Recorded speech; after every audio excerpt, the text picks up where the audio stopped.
এবার finish liquid স্প্রের সৌজন্যে বিশেষ আয়োজন, ব্যস্ত খামারি। এবারও কোরবানির পশুর ঘাটতি হবে না বলে জানিয়েছে প্রাণী সম্পদ অধিদপ্তর।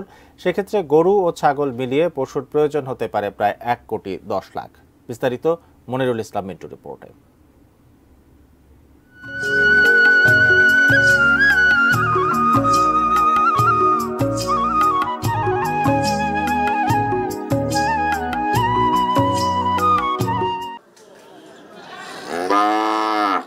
দেশের অন্যতম পশুপালন এলাকা সিরাজগঞ্জ।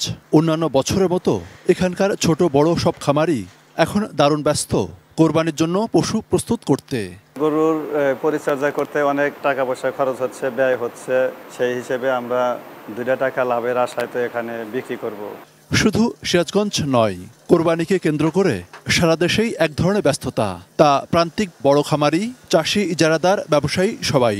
সেই সঙ্গে হিসেব নিকেশ, পশুর দাম এবার কেমন হবে। গতবার এই টাইমে আমরা প্রায় 50% গরু সেল করে ফেলেছিলাম। এখন আমাদের 30%-এর মতো গরু সেল করা আছে। ইনশাআল্লাহ গরুও থাকবে, কাস্টমারও থাকবে, লেভেল হয়ে উঠে যাবে। এত শর্ট পড়তো না, কিংবা এত গরু বাইসে যাবে এরকম আমার অভিজ্ঞতা আসে না। প্রতি বছরই কোরবানির পশু চাহিদা ও যোগানের একটা হিসেব থাকে প্রাণী সম্পদ অধিদপ্তরের। পরিসংখ্যান বলছে গত বছর প্রায় 45 লাখ গরু এবং 55 লাখের কিছু বেশি ছাগল, ভেড়া সহ পশু কোরবানি হয়েছে। সেই চাহিদা এবার আরও বাড়বে।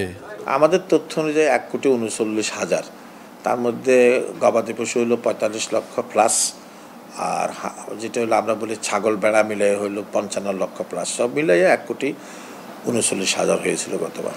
টার্গেটটা ধরেন আমরা বলি যে সর্বোচ্চ লিমিট হইতে পারে এবার 1 কোটি। যদি আমরা 10%ও বাড়ে 1,10,00,000-এর মধ্যেই থাকবে। সারা দেশে এত পশুর হিসেব কিভাবে করা হয়, এমন প্রশ্ন ছিল তার কাছে। প্রত্যেকটা ঘর আমরা গণনা করি, প্রত্যেকটা ঘরে আমাদের একদম এটাকে ডেটাবেস বলে, আমরা বলি গণনা, পরিসংখ্যান না, আমরা একদম গণনা করে ফেলি। প্রায় 70,000 কোটি টাকা লেনদেন হবে। অবশ্য কোরবানি পশু নিয়ে ক্রেতা বিক্রেতা উভয়কেই আতঙ্কিত না হওয়ার পরামর্শ তার। মনিরুল ইসলাম মিন্টু, 18 নিউজ, ঢাকা।